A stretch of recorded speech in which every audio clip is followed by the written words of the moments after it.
I was there on the last day. I think your last day at Autodesk as CEO, and we had a short meeting, and then you went to I think the new interim CEOs were roasting you in front of Yes, I remember that. an audience, and they came very prepared. Obviously, they worked with you a long time, and we could see them like, oh, this is going to be fun. They had their lines ready, and then you go up on stage and you sit down, and they start with Carl had all this stuff prepared, but you're wearing two not matching sneakers right now. So like I can't even top that. That is actually true.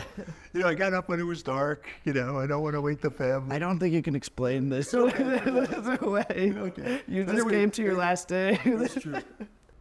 We are in the Formlabs Industrial Design Studio. This is where we've designed all the products since we moved into this building like 9 years ago. And we got old prototypes up on the wall here that turn into Form 2 and 3 and other products. And I thought it would be a good place to have this conversation because you're really into making things. No, I love seeing this. I love seeing like the evolution.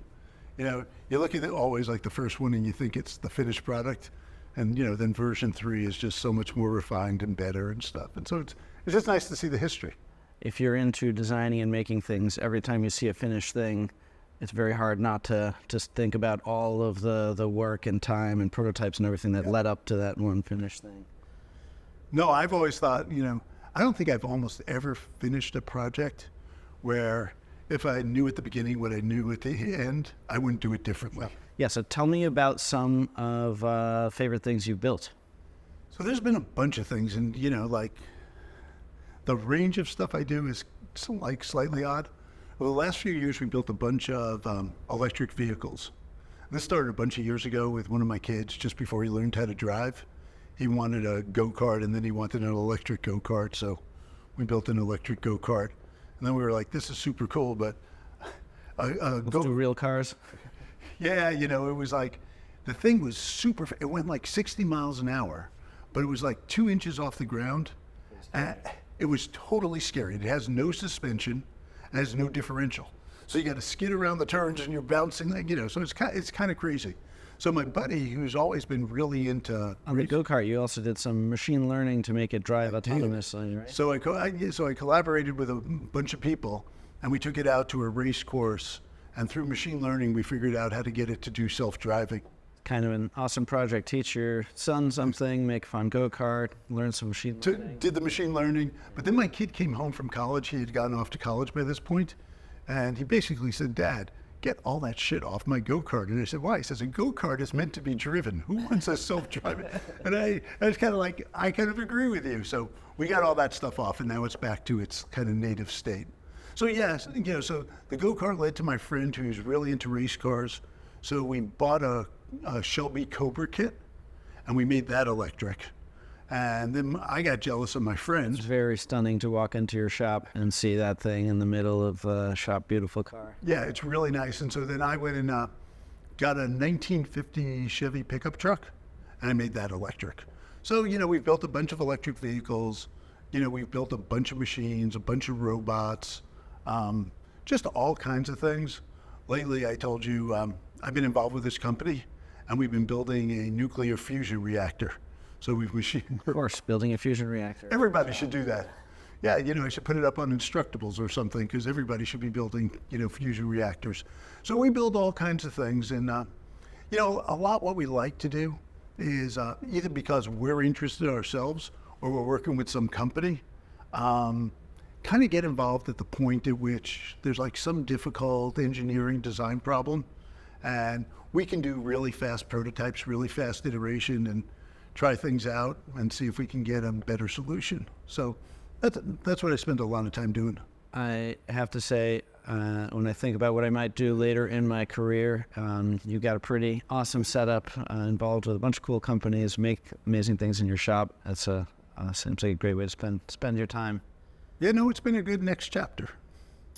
And I guess I've known you now for about 12 years. Actually, I didn't realize it's been that long. We met in I was going to say 5, 6, 7. Yeah. Okay. We met in 2011 first when Formlabs was raising its first round of funding, and somebody, I forget how we got introduced to you, but somebody was kind enough to make an introduction and said, this guy loves making things and you need to talk to him and maybe you can get some money from him. We didn't end up getting the money, but You keep trying. we made a connection, and then eventually we got some money from Autodesk in 2016, Oh, okay. invested in Formlabs, and then you joined the board in 2017. And so it's kind of seen you through a bunch of your time at Autodesk and now into post-Autodesk life. And it's been a pleasure to have you on our board, and we're very fortunate to have your advice and input. So thank you for that. You are welcome, and mutually it's been fun being on the board. And truthfully, I can't say that about every board I'm on. One of the things that's great about having you involved with Formlabs is you've been an entrepreneur. You've had the experience from starting a company from nothing, straight out of school, all the way up to being CEO of a huge company. Autodesk is roughly the largest CAD company in the world, and so you've seen everything. Tell me a little bit about how you got started and got to where you are. Yeah, so I got started. I mean, I studied math in college. I was very fortunate. I used to go at Cornell and play basketball every day at lunch. I also was at Cornell. Yep. Studied applied physics. Oh, you did? Yeah. Yeah, and so I studied math, and there was a professor there, Don Greenberg, who was one of the pioneers in computer graphics. And we played ball every day at lunch, and one day we, were showering and changing the locker room, and he said, because he mostly knew that I was lefty and shot with my left hand. He didn't, but he says, I hear you're studying math. And I said, yeah. And he says, I've got this algorithm from NASA, and there's nobody in the lab quite with the skills to turn it into working computer code. So you want a job. What did the algorithm do? I mean, you got to go back in the time machine, but it was a hidden line, hidden surface algorithm. Things we now do in Z buffers. We were doing these analytically. So CAD, kind of a... It was CAD, computer graphics, yeah. Yeah, and it was a NASA paper, and at the time I had this crazy job picking rocks out of a cornfield. It was a truly awful job, but it's a summer internship, and instead of making like $2.75, he was like, I could get paid $10 an hour, work on an interesting problem, be in an air condition. I was like, I'm all in on this, and so I went and did that. Kind of graduated the next year. During that year, I had met my buddy. And we went out and we started a computer graphics company. And, at first we just started the company. What was it called? It was called Flying Moose Systems and Graphics Limited. I'm sure that was a great branding to bring to big, serious companies. It lasted until there was this guy from GE called and said, we've tried your software, we really like it, but there's no way I can go to my boss and get a PO cut to Flying Moose. And at that point, we came up with a really clever name of Ithaca Software. It's first lesson in branding, I guess. Yeah. And this is kind of the mid '80s, and as many people who start companies do, we were going to learn everything from first principles, and so we made every mistake along the way. I mean, in some ways, it was a great education, but at the time, there were not many people to learn from. There wasn't a well-worn path. There's not things like accelerators and incubators. So we were kind of figuring it all out for ourselves. And so it was a really good lesson, but, looking back on it, it was kind of painful and tedious, and the number of mistakes I could stack a mile high. The learning everything from first principles, I've had people tell me that's the way I learn, and they tell me that as a criticism, that I need to do better. But I've heard a lot of people who have built their own companies and been very successful learn that way. Like, is there not a better way? Okay, with the benefit of hindsight, I still think it's a fantastic way. I would just reserve it for things that were more important. Like, I wish on some of the stuff that, the stuff I really don't know about, don't really have much intuition about. And look, it's always worth questioning, and asking, do I really have to do this? But some of the stuff accounting and taxes, there are people who do this. Just hire a professional. Don't try to outthink the tax code. Our time as entrepreneurs and execs in these companies is way better spent figuring out how to build great products than it is like finding the next loophole in the tax code. I mean, I had this great thing. So at the first company, my friend Gary and I, we kind of ran it out of our checkbook. And we somehow set ourselves up as contractors to our own company so that we didn't have to pay tax and then we could deduct all our expenses. We got a visit from the New York State Tax Authority. And this guy comes down and he spends about an hour asking us questions. And he actually had lost his arm, and he had one arm in a metal prosthesis. And at the end of the day, he looks at us and says, "You guys really aren't contractors. You're going to have to pay a tax bill." And so he looked at our checkbook. We had about $975 at the time. And we said, "What's the tax bill?" He said, "About $975." And we were outraged, and we're like, how do we protest this? How do we appeal it? And he said, "Well, this would get appealed to this guy, but you can call him. He sits right next to me at my desk in Syracuse. You want to call him?" And so we said no. And so there was always this kind of tale of what we labeled the one-armed bandit, because he came and he stole our money, and like we felt like there's no. But like that's an instance of we didn't need to be. That was like too clever by half, and we would have been way better off. Just pay your taxes, make a better product. You'll have a better company. So, but I think if you look at many of the really successful tech entrepreneurs, they have this curiosity. There's a kind of a rogue desire to question authority, to do things differently. Why does that? I mean, there's many of the people with many of those same attributes, and so I think it's endemic to the skill set that leads people to make companies and kind of change markets. It's the same thing. So I think it's hard to cure, but if I had to do it all over again, there would just be some times where I wish someone would slap me and say, "Stop, you do not need to be working on that." It's just so hard to know when you're in it, which are those important things Exactly. and which are not. Yeah. I always think if I could have worked like in the right job at an excellent company for like 2 years, I would have saved 4 years of time at Formlabs. But I don't think I even knew what that job was or which company or how to even go and find that, kind of get that learning. And I mean, there was something really fun about those early days. There were kind of three of us who were steering the company. And I think the best part of it, and this is not for everybody's taste, but we argued a lot, and I know you have some healthy arguments around here. But it was like respectful, and it was all for getting to the answers. As a matter of fact, one of my buddies jokes that I used to come in his office and say, "Here's the problem." And then we'd argue and I'd say, "Choose sides," and now we'd switch sides and, just to see if we could get to the best answer we could. And I think it's a useful technique, but you just can't do it for everything. Yeah, that's another pattern I think in a lot of high-performing companies and entrepreneurs. Is like not, don't find arguing stressful or painful the way some people do, and an ability to keep focused on what's the problem you're solving and trying to not make it personal, which is where a lot of people. Yeah, and and certainly it gets dysfunctional. When it gets a little personal, and not everyone's totally comfortable with the same level of antagonism.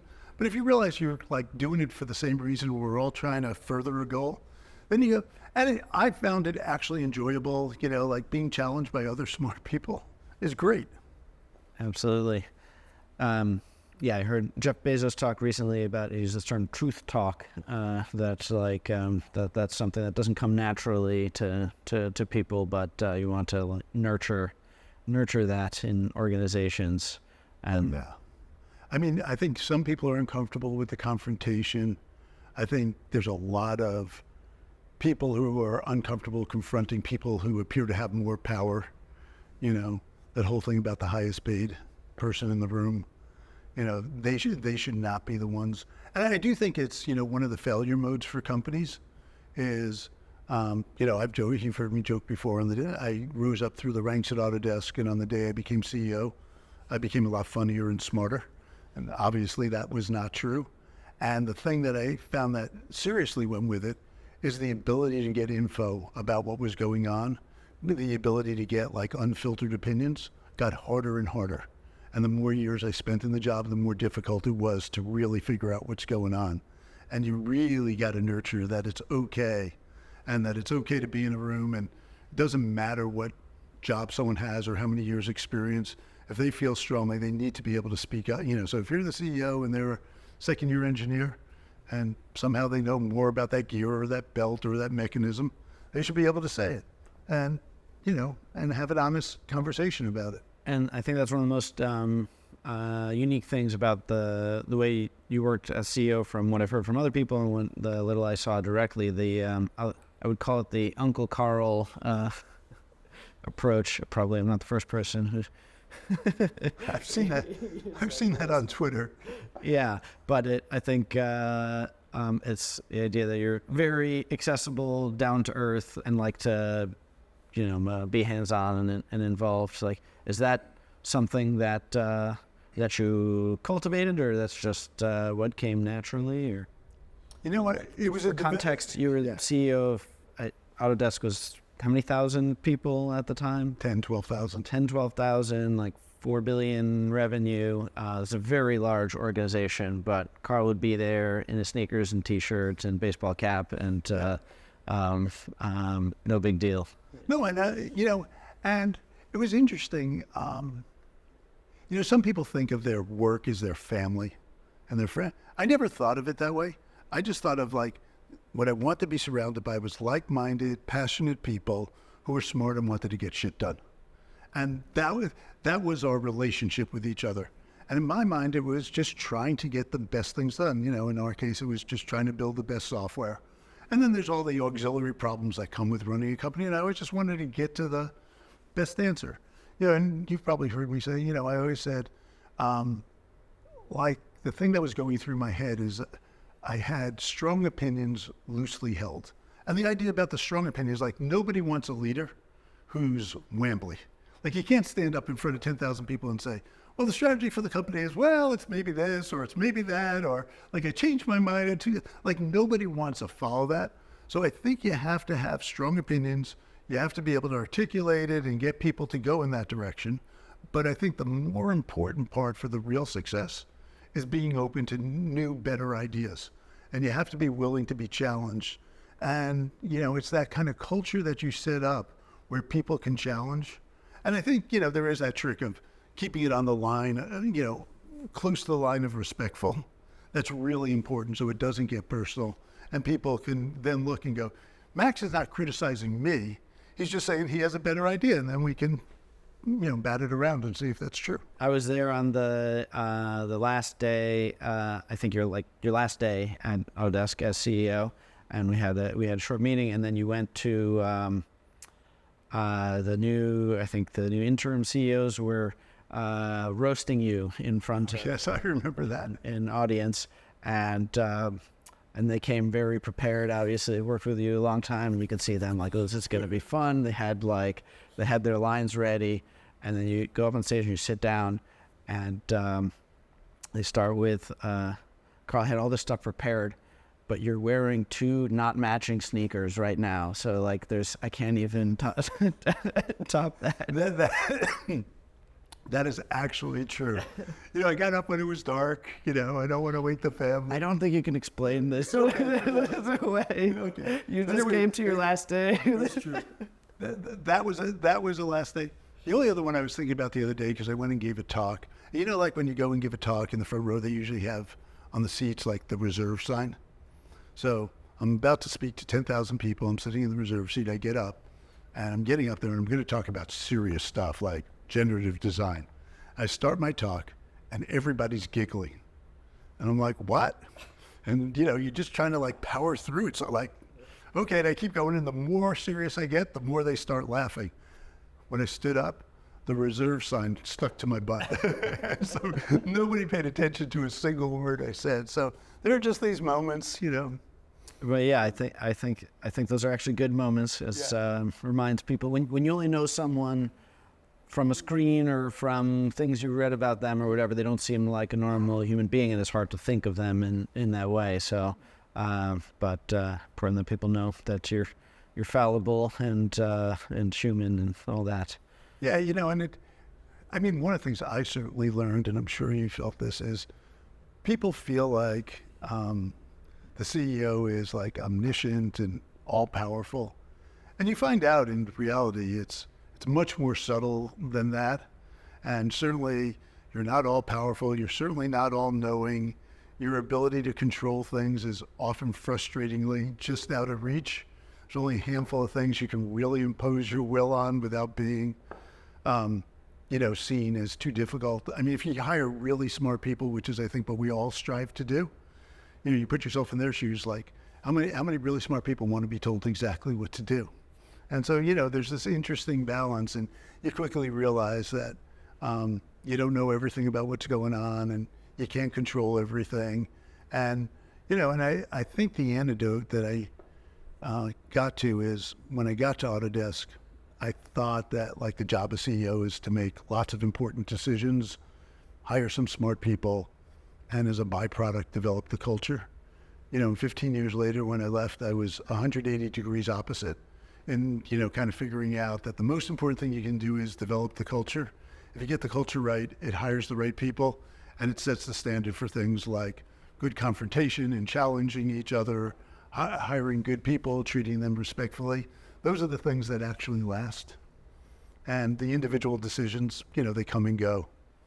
Yeah, the products, the business you have today, that will evolve as competition comes. So you need the team and the lasting culture that's going to keep producing great things for the world. Yeah, and you need the scouts who are looking out to the future and the people who are making the trains run on time. And the bigger the organization gets, you need a collection of all these skills, and you got to figure out, how do you blend them together in a way that works for everyone? So I want to go back to, you were talking about Ithaca Software, and then what happened? Where'd you go from there? So Ithaca Software, after we paid our $975 to the tax collector and we're broke, we built the business back up again. And after about 5 or 6 years of doing all this consulting, and basically what we were doing is taking a lot of the professor's research and working with the commercial sponsors and turning it into things. So we worked with a big oil exploration company, with a professor in the geology department. We worked with a mechanical engineering professor who was figuring out how to do hip joint replacements, and it was graphical reconstruction from CAT scans of bad hip joints, so that when you actually opened up a patient, you could stick it in. It was those kind of projects, and we did that for a handful of years, and it was great. We all wanted to live in Ithaca, and it was a better lifestyle, and we surrounded ourselves with smart people. But we realized eventually it was a consulting business. There was only so much. We realized there was this huge need. Computer graphics was really growing, and so we converted into making a product. It's called Hoops. It still baffles me. It's still around today. Yeah, it's still around today. It's like a technology that people use for component technology for CAD software. Yeah. One thing I saw recently on LinkedIn was the Hoops API manual or something with your name on it from the late 80s, I guess.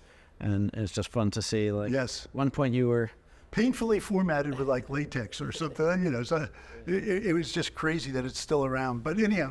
So we had this company, we were doing, kind of computer graphics, and Autodesk approached us. First it was an investment, and then the investment about 2 years later. After we'd gotten the investment, we started growing more quickly and working with more companies. Some included Autodesk competitors. And so they came to us and said, this isn't kind of working for us. And we had a number of companies at the time, Microsoft, Autodesk, Silicon Graphics, all wanted to buy us, and we eventually sold the company to Autodesk. And then I stayed at Autodesk for half a dozen years. Half a dozen years and left. I left twice in that time period.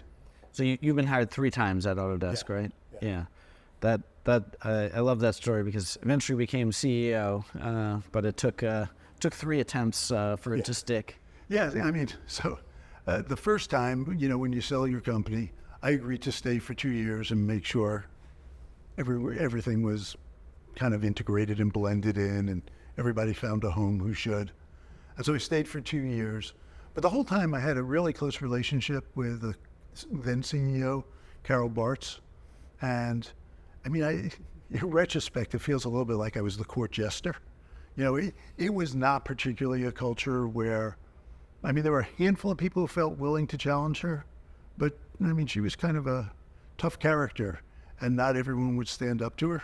And I spent a lot of time standing up to her. Like I remember once when I got there, they were having a terrible couple of years of a release of an AutoCAD product. And it was like summertime, and she had called it, a whole group together. And she said, I insist this product's going to ship by Thanksgiving. And so it's July or August. And I start laughing. And I get called out, and she's like, yeah, smart guy. Like, why are you laughing? I said, it's not shipping at Thanksgiving. You can say all you want. It's not shipping. And she says, how do you know? And I said, well, I've been around software quite a bunch because we were selling components. And so I had spent a lot of time inside other software companies. And I said, when you do a total rewrite of a big product, and it's July and none of it's running, there's no way this thing is shipping in November. I said, I would be surprised if it ships by next November. And that's what it eventually did. But it was more the relationship that I had with her that I was able to say it. She was able to listen to it. We ended up having a great working relationship.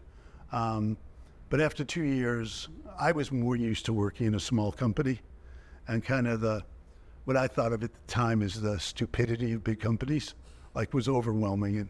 And now I'm probably a little more balanced in my view. But, it was all the bureaucracy and the stupidity that comes with, big companies. And so after 2 years, somewhere between Carol fired me and I quit. It's more like Carol fired me. She yelled, "You're fired." And she told me, "You're never going to be happy here. You're fired." And I said, "It's okay, I quit." And so I think she fired you. yeah, I think she fired me. But I got it that I quit. And it was interesting. I mean, in my personal life, it was a crazy time. My dad was sick. My first kid was being born, who ended up being like he was born 10 weeks early, so I spent a lot of time in the hospitals going back and forth. And then I got this phone call from one of the guys. It was about 3-4 months later, and my older son was being born, and he came out of like 2.5 pounds, and was going to spend days in the neonatal ICU, which at the time cost $25,000 or $50,000 a day. And I realized, like, even if he turns out really healthy, he's going to be a really expensive baby. So somebody calls me and says, "Do you want to come back and work on this next big project?" And I said, "Well, truthfully, I don't think it's up to me." The person who was, some vice president at the company said, "Well, if I clear the way with Carol, will you come back?" I said, "Sure," because I now know I desperately need health insurance. And so Carol called me into her office, and she basically wanted to give me the hairy eye, but I'm going to look you in the eye. And she basically said, when you want to do stuff, and be cooperative, you're great, but you don't always want to do that. So are you willing to kind of behave yourself? And I said, "Yes, ma'am." And so she gave me the job back. And was it tough to say yes, ma'am? Or? No, I desperately needed health insurance. It was not hard at all. Although the funny part of the story is maybe 7-8 years later, we're at some Autodesk event in Hawaii, and because I eventually go back, but I'm sitting there talking to her husband, Carol's husband, and I'm telling him the story, and she didn't know about the health insurance part. And when she heard the kind of punchline, she was like, "You bastard!" She started hitting me because she thought somehow she had tamed the beast. I see. It took the victory away from her. That's why she exactly. But no, we had a great relationship working together, and so I stayed 4 more years. Then I left and spun out some technology from Autodesk, started another company. But I think that's super interesting that you were, in your words, the court jester and valued for being the disagreeing person in the room. At the same time, could be fired for right. that, and then rehired to Carol seems like a complex. Yeah, person. I mean, I think it's like everybody. You want people to tell you the truth. It's not always easy to hear. And sometimes our feelings about crossing the line into rude or wrong or maybe drawn at different places. So it's always careful how to do that, and and it's just, we're all humans, and on one day the stuff you're willing to say to me and I'm willing to hear might be different than 2 weeks later, and so And I think it's tied to people don't want people who just complain. The reason why I think she took me back is because on the good days I got a bunch of stuff done, and so. But it is a really hard thing to promote that kind of culture, and as hard as you try, people don't always tell you the truth. They're not nearly as candid with you as they are with their colleagues. And I think it is incredibly valuable to hear what people are saying, in as unfiltered a way as possible. I've heard Mark Pincus, the founder of Zynga, talk about this idea, and he says, I forget the exact words, but something like, if you've got somebody who's really annoying and like disagreeing in the room, but they're right, promote them. Right. And like most average big companies will push them out and marginalize them, but like if you really want the people who both see the truth and are willing to act on it and push through and disagree with people, that always struck me as like, yeah, that sounds great, but then it's hard to do that in practice. And again, you can't take the most difficult, the most annoying, and like put them in charge, but you have to value people who are willing to speak up, tell you what they believe. I mean, it's really an important thing. And so it's just so difficult getting the most honest info you can. And, I think we all try, but I think it's just built into our nature. We all want to be part of the tribe. You're the chief of this tribe. And so people water down what they say to you. Do you think you've paid it forward and continue to support the Court Jesters? Yeah, I always tried to find those people. I mean, the people I valued were the people who told me the truth. And the other thing I valued, so I'd often talk to the whole company or individual groups or groups outside the company. I question, like, what do you value in an employee? And the two things I always value is people who tell you the truth, particularly the ones who don't just complain but have some suggestion, even if it's not the right suggestion. They've moved on from, this is broken, this sucks, this is terrible, to I have some idea how to fix it. I think that's really important. And the second thing I valued in that kind of funny way that I've never quite put my finger on this intangible, I always said I really appreciate people who get shit done. And I mean, not to be funny about it, but it seems to me it's not always necessarily the smartest person, it's not the person with the highest position, but some people just have this magic ability to get stuff done. They work with their colleagues, they coerce them, they do whatever it is. It's very hard to put your finger on that, and I know exactly what you're talking about, but yeah, it's, I think of it kind of as an impatience, is sort of where it comes from, is if you're okay, there's always a reason to not get something done. There's always something else to do, someone else to check with, like other things you can do, but at some point you need some kind of internal driving force that just says like, okay, we need to move forward from and the thing I found out is, like, at times of crisis when we really needed to get stuff done, there were a handful of people who I would go to and say, you are in charge of this. Just figure out how to get it done. And, and I always felt like at that point, my thing to them was to kind of give them the platinum card and say, you can have whatever you need to get it done. It's this important. But there were those handful of people, and it wasn't the best resume or the best school they went to. It was just this unique combination of personal skills and intellect and problem solving and appropriate questioning of what was of one of the norms. And those are the people that I found most valuable. You said you're building furniture in houses then, and now you're still working in your wood shop. Like, always been a builder and a maker. What is it? I think I share this feeling, but where's this feeling come from, that wanting to make something and the reward that you get out of that? Especially something physical. It's interesting. I've thought at times. So I do like just the pure tactile pleasure of making something, but there's something hard to explain. If you like holding a thing and thinking about what's in it, it is what it is. Like I was in this building, I'm looking, I'm going, so this is this, kind of beautiful building. Do you know what it was before? it was part of a meat packing complex, and apparently this was like stables, and there were horses on the second floor, and there's like horse stalls and a horse elevator. Very strange. Yeah, but like, I was sitting there at your desk this morning, I'm drinking my coffee, and I'm noticing in this old wood building, it's actually pegged together. Yeah, if you actually, there's wooden pegs that are driven on all the angle braces. And so, like, if you admire that and how it was done and the skills and stuff.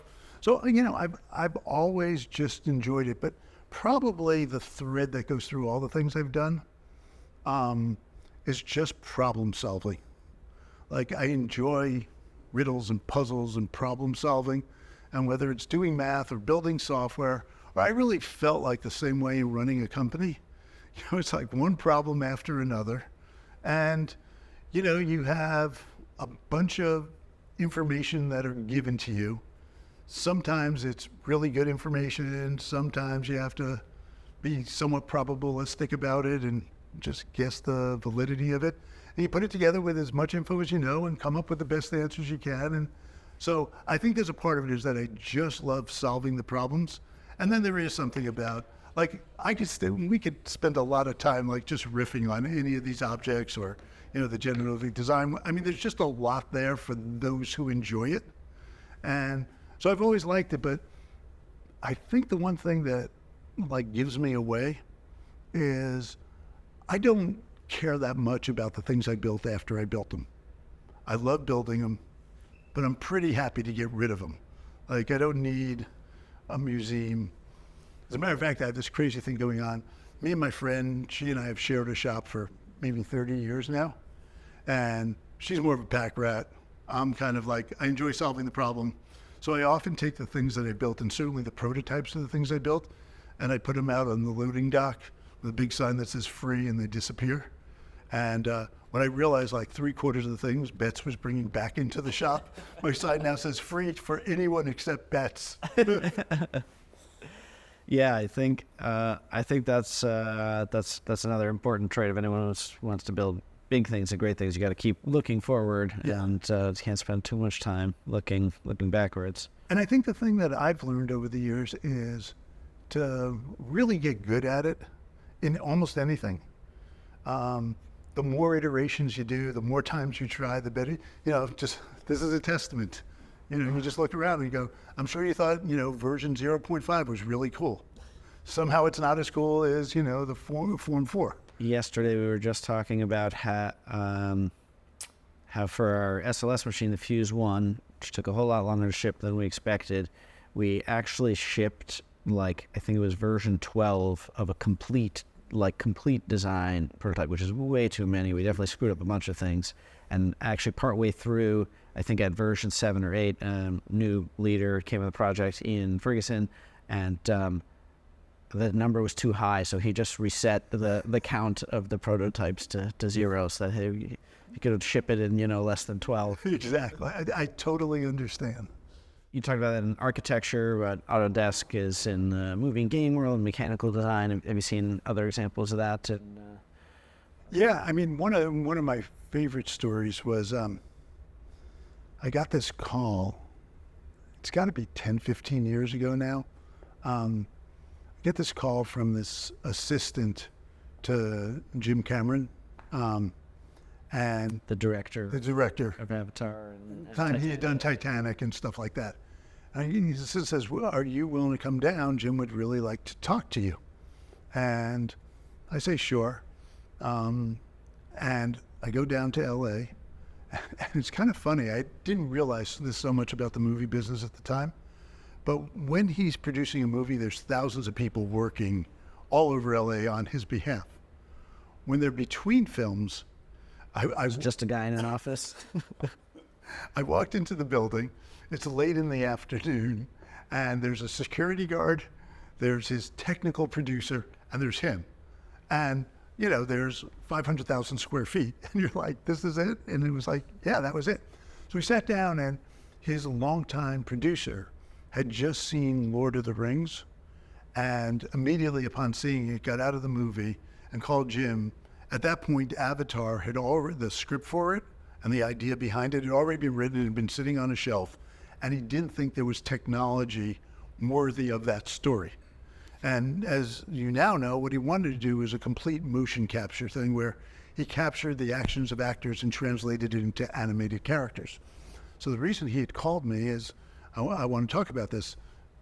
After John told me, I went and looked at it. He's absolutely right. There's now enough technology, but there's probably some more things we need to do, and we'd like to, collaborate with you, and are you willing to do this? And I got super excited about it.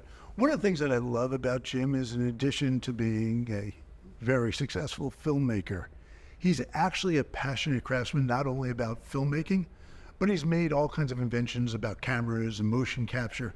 So he's like an inventor problem solver, but in service of his art. So he showed me all the things that he invented to do this, and then he's like, this is what we got to work on together. And so our couple-hour meeting, it started at 4 o'clock, and it was going to last for an hour or two, and we were going to go to dinner. Around 7 o'clock, I look at him kind of peckish and like, is there anything to eat in this building? It gets to like 10 o'clock, and it's like, is there like a banana or something, or like a fruit bar? And so we sat there for hours and talked about it, and then, we ended up collaborating and went on to do that. And that's another place where you can clearly see the mark of the technology. Like it wasn't even physically possible to make a motion capture film before we did that.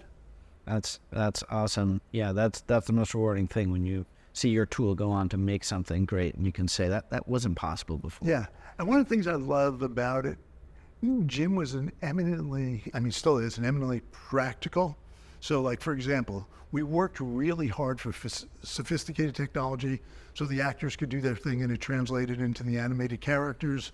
We ended up putting sensors on like the horses, like physical horses in the real world that translated to the ones in the avatar world.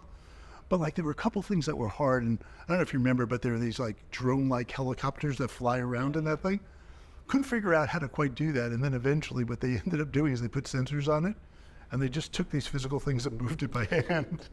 And so you realize like there's some guy going like this, and then you see it, on the big screen. And so, when we could solve a really hard problem and do it, and if not, there's always some way with, chewing gum and baling wire to get it done.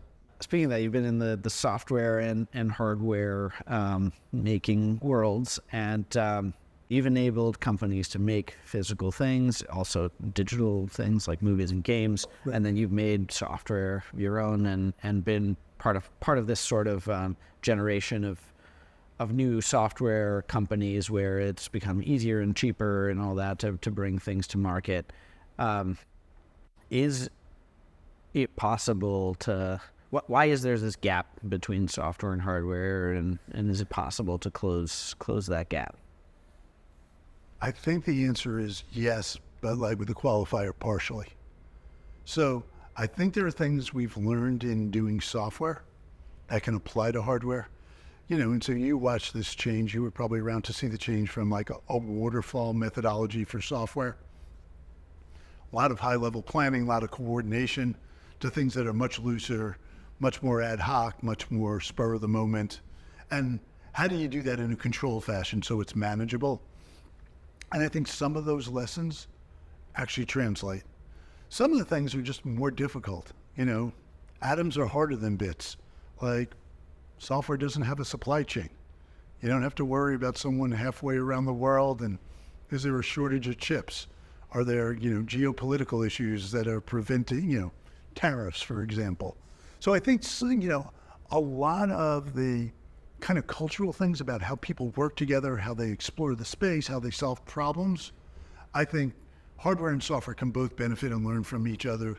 And generally speaking, like we've talked about, more agile, more iterative, try more ideas, fail quickly, learn what you can, move on to the next.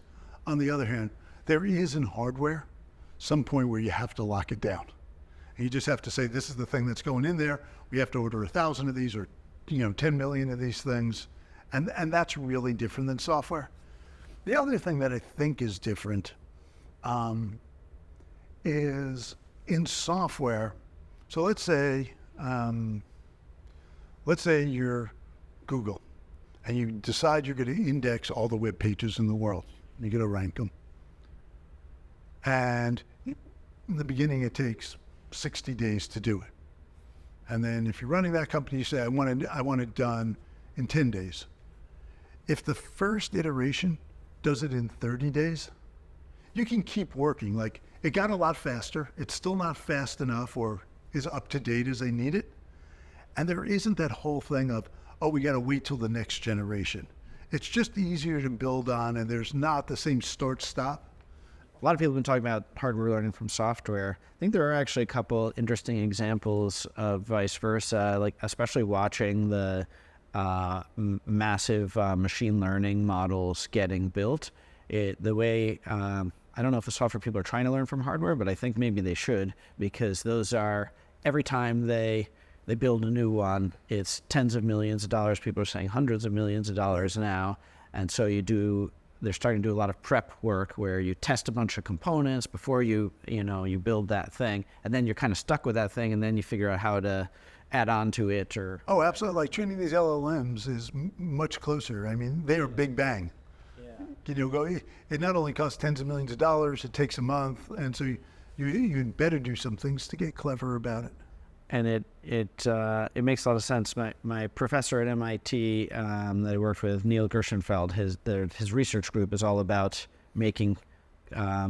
taking lessons from making physical things and bringing to computing and vice versa. Right. And it makes sense because in the end, computing is happening in the physical world. And if you push it to the limits, it is a physically limited thing. So I do think these worlds are generally going to converge. Yeah, I mean, as a matter of fact, as I spent the last 5 or 6 years, I mean, I mostly chose the intersection. So I'm involved with a bunch of software companies, but I'd say the vast majority of companies I'm involved with is some combo of hardware and software.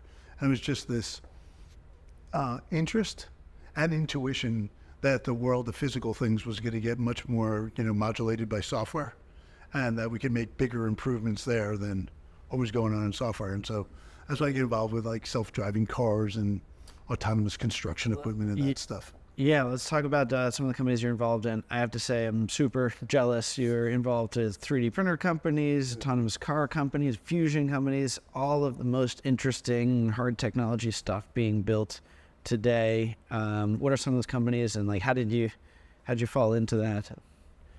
So it was this idea that I thought software had come a tremendous way in kind of the 40 years I was involved with it.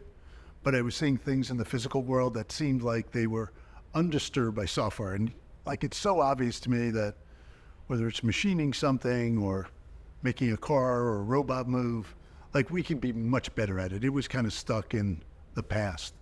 And so I just had this idea that was the place I wanted to concentrate. One of the first companies I got involved with was Planet. At the time it was Planet Labs. And I just that actually just aligned with what do they do? So what they do is they were a bunch of NASA scientists, got kind of disappointed. It was the hardware problem, but like the U.S. government version of the hardware problem. They wanted to put up a satellite. It would cost $1 billion, and it would take 10 years. And so if you're going into this as a young scientist engineer, you realize, like, I could work on 3 missions in my entire career. And the insight they had, and I always think these insights where you just, like in one moment, you just get that epiphany where you go like, this could be different. They said these things we put up are really just cell phones. And the cost of, sensors and all the control systems and communication systems are dropping radically because, the world has billions of cell phones. And so the idea was to put up a constellation of satellites that would image the Earth every day. And so instead of very, very high-res satellites that the government was trying to do, they said instead, what we want to do is chronicle and have a library of everything that's gone on and start looking at what's happened, and then eventually being able to start to predict what will happen. So, I mean, it's things like troop movements or coral reef destruction or deforestation. It becomes really interesting when you can look back 5 years, and that's about what they can now. And, over time, they'll have 10s and 20 years of, you can watch these things and you can start getting kind of predictive about what's going to happen next. So I thought that was incredibly interesting. What they did is they ended up putting up these satellites, and they realized, like the $1 billion satellite, that there was probably at least 3 or 4 zeros that didn't actually add anything. And so, I mean, to me, that's the perfect thing. If you realize that with some really good software, with some cheaper hardware, Like you could put these things up for less than $1 million. And, and now they have hundreds of them up there, and a routine kind of launch where they, hitchhike with one of the rocket companies is they put 30 or 40 or 50 satellites up there in one shot. What are some of the biggest developments you see in tools, say, for making things? Like what are things that have you most excited that they're going to change how people build things? So one of the things that's really changed dramatically over kind of call it the last decade is actually the kind of workflow, like the connection. Like it used to be you had digital tools over here and physical tools over there. And now through like the work of everyone kind of involved in that ecosystem, like it's much smoother going from I design something, I generate some G code or I generate something from my 3D printer, and next thing I know, I push the button in some form or fashion, and all of the machine tools are becoming digital to some degree, and the digital tools are becoming more aware of the physical world. So one of the big things is just that connection. That was just, I would have called it really painful before. So I think that's a big deal. Any specific examples of great demos you've seen? Or? Well, I just love the fact that like I can sit at home, sit in Fusion, design something, generate the G code, walk in the morning, load a piece of stock into some big, CNC machine and press the button and things come out. The other thing we do a lot of is we get people who have built a prototype successfully, but they, built it out of McMaster parts for $1 million. And now they're trying to figure out, how do I build this thing for how do I build it and sell it for 10,000? So you look and you say, I'm sure you've done it here. We do a lot of that. Yeah. And you do that conversion where you go, if I made a sheet metal part here, and if I made an injection molded thing here, and given the volume, I can afford to do that. So I kind of really like, being involved in these little things. And then sometimes we go deep on a particular one. We've spent a lot of time, as you know, on generative design. We've done a lot on really complex machining things for making, light, stiff, and strong structures. So there are a couple of threads that have gone on for years, and we work on them a lot, and then we get a new idea, and we come back and revisit it a few years later. But the individual problems, and so the answer, that's a long-winded way of saying, I'm pretty happy doing enjoying yourself. Yeah, I'm having a good time. But I know that at some point you're poking around the Google moonshot projects and seeing if there's some way to get involved. And what do you think about that? So I spent, well, the first thing that happened is just before I left Autodesk, in that funny period I was describing before, Larry Page reached out and said, would I come run? At this point, Andy Rubin had bought a dozen robot companies, and most of the world couldn't figure out what was the master plan. And also Google hadn't figured out what was the master plan. And so I told Larry, well, I'd take a look at it. And after about 3 months, I figured out I have no idea what the master plan was. So in the end, I decided, kind of not to do that because I couldn't figure out what the idea was, and nobody had the secret decoder ring to tell me what the plan was. And it just felt like one of those corporate messes that I didn't want to clean up. But I did actually, I spent about 3 years working with a number of people, Larry and Sergey, and certainly Astro, who runs, the moonshots at X, kind of advising, consulting, kibitzing, just hanging around. And even to this day, you can probably really help them bridge the gap from their pure software world to the hardware world they're trying to get into, because they kind of speak a different language. Yeah, and I've gone through it, and so, we kind of share that. And both Larry and Sergey have a lot of interest in hardware projects. So, I spent a lot of time there. I spent about 3 years. It was fantastic. Both Larry, Sergey, Astro gave me kind of unfettered access. It was kind of weird being, I'd gone from being the CEO where you, by definition, have unfettered access to your company. But I kind of walked in and, a lot of times I'd be in these meetings and look around and I'd go to Larry, don't you think I should get out of here? He said, no. I felt like... Stick around. Yeah, he said, no, I want to hear what you have to say. And so I'd stay. And so, until he kind of stepped down, I spent a lot of time there. And in an ironic way, I'm still an advisor of all the projects, the one I'm closest to is the robots. So they actually, so somebody more methodical than I, or, visionary, figured out what to do with the 12 of them, kind of winnowed it down, came up with like a concrete thing. And she's doing an awesome job leading it, and I'm, kind of advising. The project to make it easier to program robots. Yeah, I think that's the right focus there, because Especially for that company.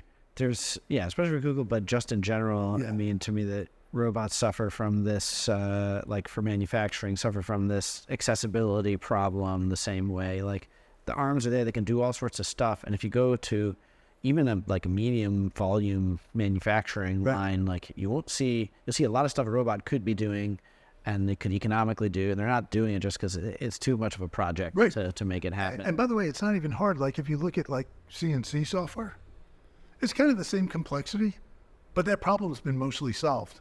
And so, you now see and say there is no reason. And in some ways, some of like the work cells with robots, and some cameras, they could be doing awesome stuff. The idea of I have 6 screws, I got to put them in the holes. We can use computer vision to find where the holes are. We can have torque sensors to make sure I don't strip or cross thread. I mean, this is not a hard problem. And so I'm just thrilled that someone's actually doing, and similar to what we both do, Google's doing a nice job of trying to make that accessible. So that's why I've kind of, stuck with that one beyond the others. Yeah, we're at a kind of a frustrating volume in where we manufacture, where we have a few robots in our sort of final assembly of our hardware, but it's hard to take on all the projects that you could really imagine, and it could be a much more automated line. So it's kind of fun to dream for either when we have the volume or when it becomes more accessible. Yeah, I really hope it becomes more accessible, because there is this medium volume kind of stuff that just could be more economical for everyone, better quality. And it is really painful to program robots. Make it easier to manufacture in more places and less driven by labor costs. Right. So, I mean, there's a million reasons why you could do it. And the hardware is really capable, and the software is not that hard. Yeah. And I think, as you look forward and you start seeing things like way more advanced computer vision, some of the machine learning stuff, it's like right up the alley of what, it's right down the middle of the plate of what's possible. So I am happy they are doing it. Absolutely. You've been working with me for a while and been involved with Formlabs, and we want to build a good, great, and important company. I'm glad to hear that. I just wanted to pause here for a second and explain this great, good, and important concept, because it's this really cool idea that Carl Bass has written about in the past, and I'll just read to you from one of his blog posts.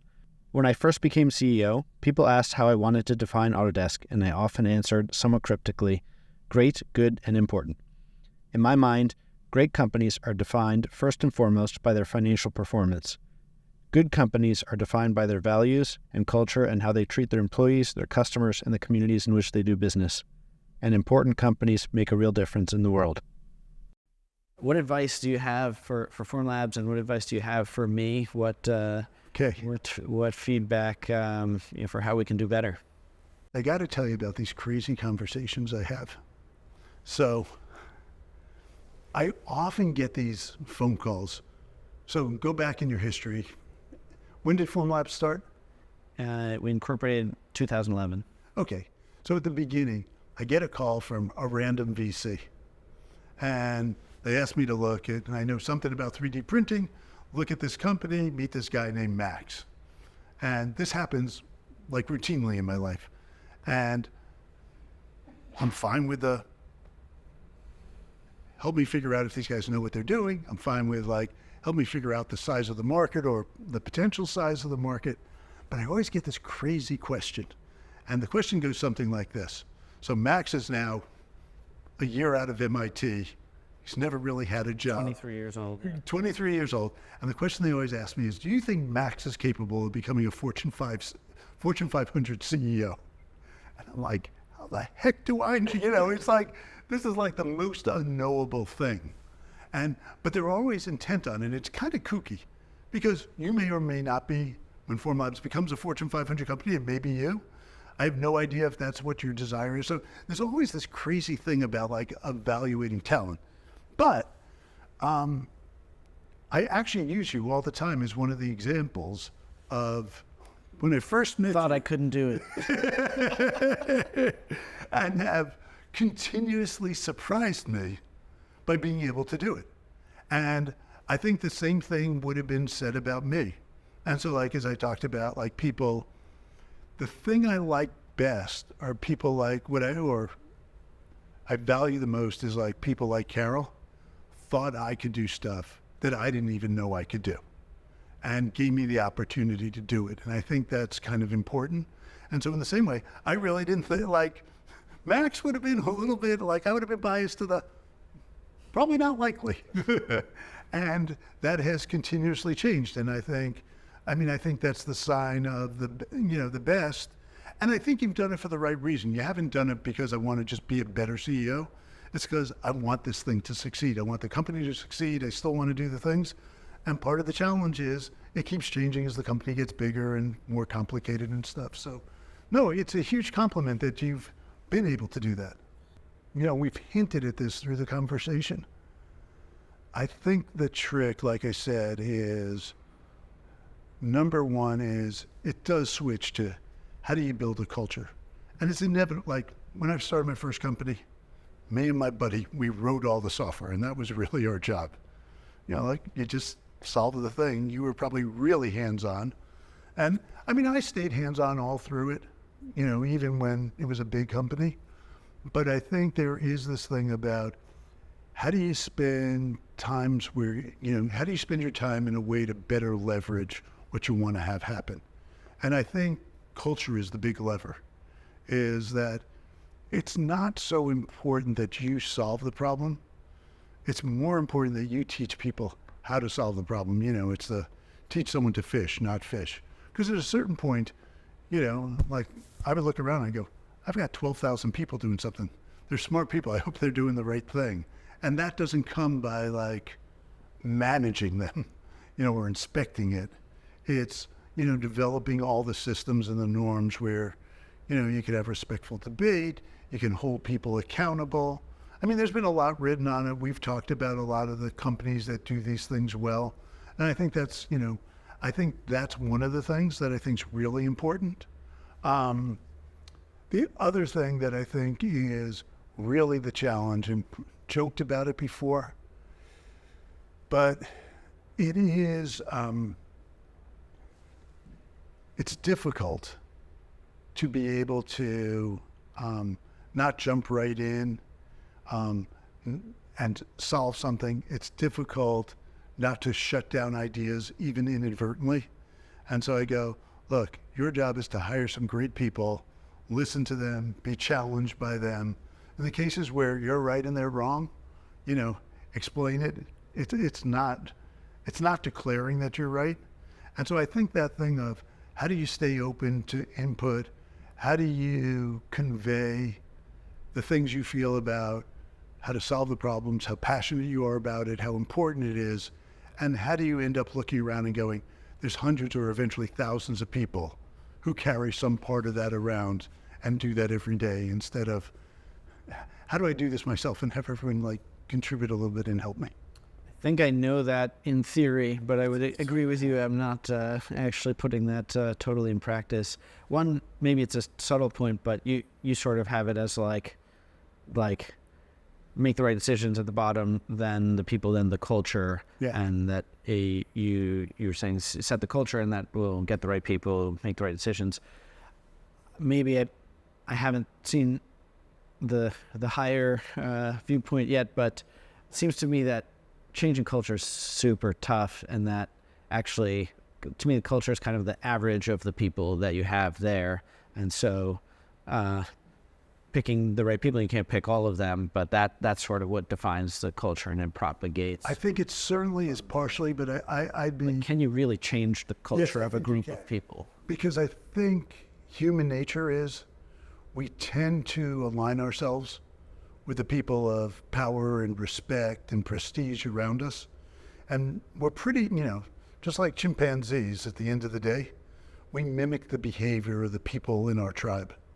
And so I think part of it is if you model certain behaviors and the senior leaders in the company model certain behaviors, yes, the person has a natural disposition to behaving a certain way, but in a place where there's lots of cooperation, it will bring out the cooperative side of people. If there's a lot of whatever trait or attribute, it brings that out on them. And so I don't think it's as much as just, a mathematical average as I think you can put your finger on the scale. And I think you can do that, and the more you do that, the more leveraged your abilities are. And the more you're doing the other part of it, then you have random molecules running around here doing what they're doing, and you get the average. And what about for Formlabs or the 3D printing industry? Like what do you think we need to do better, and how can we maximize the importance of what we're doing? So, I think 3D printing additive manufacturing, it's on like the trajectory of every other technology I've ever seen. Gets overhyped in the beginning. Then there's like this period of like mild disappointment if it doesn't live up. And then eventually you see it everywhere. And I think we're somewhere in that kind of, not quite doldrums, but the combination of like geopolitical and macroeconomic stuff going on right now is like, it's not the best business environment. But I think a lot of companies are building really solid things. 3D printing has spread a lot.